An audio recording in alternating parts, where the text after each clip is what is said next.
Les secrets de la légendaire usine à talent de la Masia. Vous êtes-vous déjà demandé combien de ballons d'or Xavi Hernandez aurait remporté sans le duopole Messi-Ronaldo? Lorsque Xavi, 11 ans, est entré au centre de formation de Barcelone, la Masia, il a rapidement réalisé qu'il était plus lent que les autres jeunes. Ce fut un revers pour Xavi, qui pensait être destiné à être avant-centre.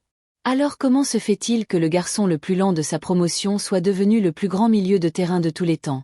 Avec ses propres mots, Xavi décrit son passage à la Masia et la formation de ses entraîneurs. On nous a appris à jouer en triangle et à faire circuler le ballon. On apprend de bonnes habitudes, comme apprendre à connaître les points forts de ses coéquipiers et toujours jouer la tête haute. Ainsi, depuis la création de l'académie jusqu'aux pratiques et stratégies étrangement géniales qu'elle utilise pour former de jeunes athlètes et en faire des stars professionnelles, il y a beaucoup à raconter.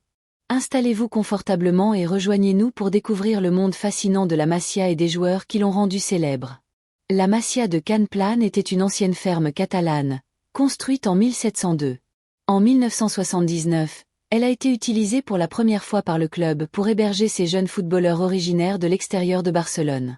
L'idée de l'Académie des jeunes a été proposée à Nunez par Joe Mamat et Oriol Tor a été chargé de l'installation. Au fil des ans, la Masia a reçu davantage de publicité après le succès du FC Barcelone B avec les joueurs locaux. Elle a remplacé la légendaire Académie de l'Ajax comme principale chaîne de production du football. La renommée et le succès récent de la Masia en tant qu'école de talent ont été attribués à la promotion 1987, qui comptait des membres éminents tels que Cesc Fabregas, Lionel Messi, Gérard Piqué et Pedro. Et c'est ainsi que quelque chose d'aussi petit, né d'une vieille ferme, est devenu l'une des meilleures usines à talent du monde du sport. L'histoire des origines de la Masia est fascinante. Mais c'est l'éthique de son équipe qui a élevé l'académie d'une petite entreprise à la plus belle réussite du secteur. De sa prévoyance à son souci du détail, la Masia a maîtrisé les fondements de la philosophie du football. Savez-vous que c'est l'excellente philosophie de l'académie qui peut être créditée de la majeure partie de son succès actuel? Oui, c'est vrai. C'est la philosophie unique de la Masia qui garantit qu'elle n'est pas seulement un centre de formation, mais une institution culturelle et bien plus qu'il n'y paraît.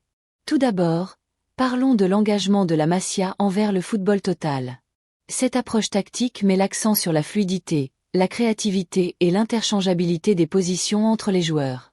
Ce style de jeu s'inscrit parfaitement dans l'identité barcelonaise, un football offensif basé sur la possession. L'accent n'est pas seulement mis sur la victoire, mais aussi sur le développement de footballeurs complets qui incarnent véritablement le style de jeu du club. On peut donc affirmer qu'à la Masia, les joueurs sont non seulement formés aux compétences techniques, mais aussi encouragés à développer leur esprit critique, à anticiper les mouvements et à comprendre le jeu à un niveau plus profond. On leur apprend à être polyvalents, à étudier les légendes du club et à comprendre la philosophie qui sous-tend son succès.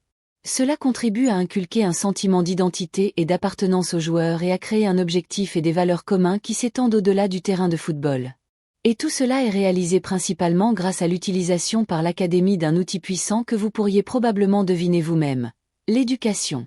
Barcelone développe activement son réseau d'écoles de football dans le monde entier, couvrant près de 40 pays tels que les États-Unis, le Mexique, l'Égypte, le Japon et bien d'autres. La Masia ne se limite pas au football, elle propose également un enseignement académique, conformément à la devise du club, plus qu'un club. Avec un personnel enseignant disponible 24h24, 7j7, 365 jours par an, Barcelone investit massivement dans le football et l'enseignement académique, formant non seulement les joueurs, mais aussi les futurs membres de la société.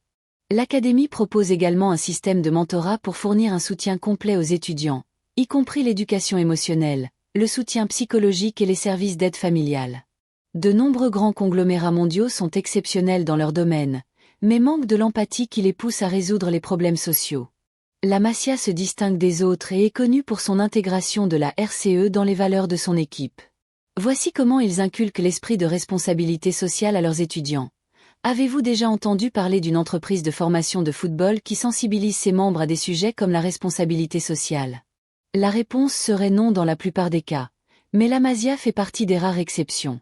L'académie accorde une grande importance à la responsabilité sociale, encourageant les étudiants à s'engager dans des œuvres caritatives et à se soutenir mutuellement.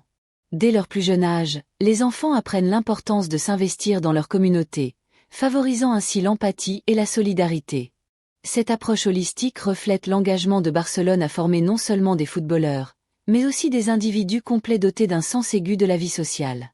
Elle est rendue possible grâce à une vaste équipe d'entraîneurs et de divers spécialistes, dont des médecins, des psychologues, des nutritionnistes, des cuisiniers, des physiologistes, etc. En plus des entraînements de football et des responsabilités sociales, la Masia vous apprend à être discipliné dans tous les aspects de votre vie. Il croit que suivre une routine stricte ancre les étudiants et les maintient concentrés.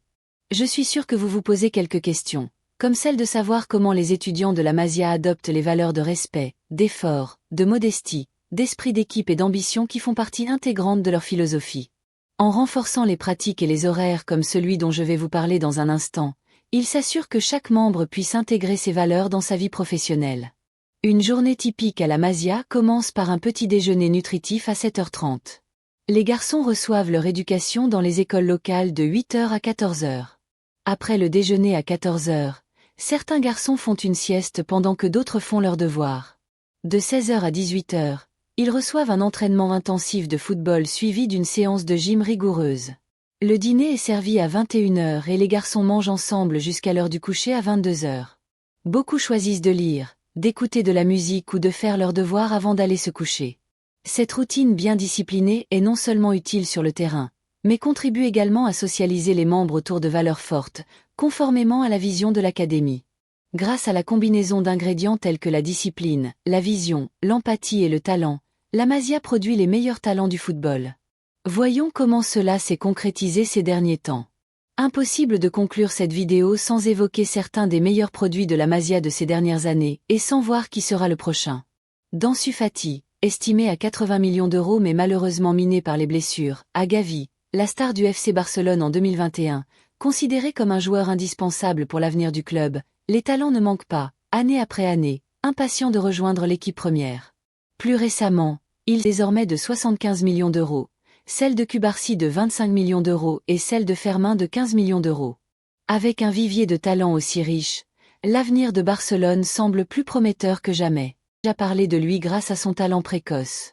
Ce milieu offensif possède une vision de jeu exceptionnelle et un don pour trouver les espaces.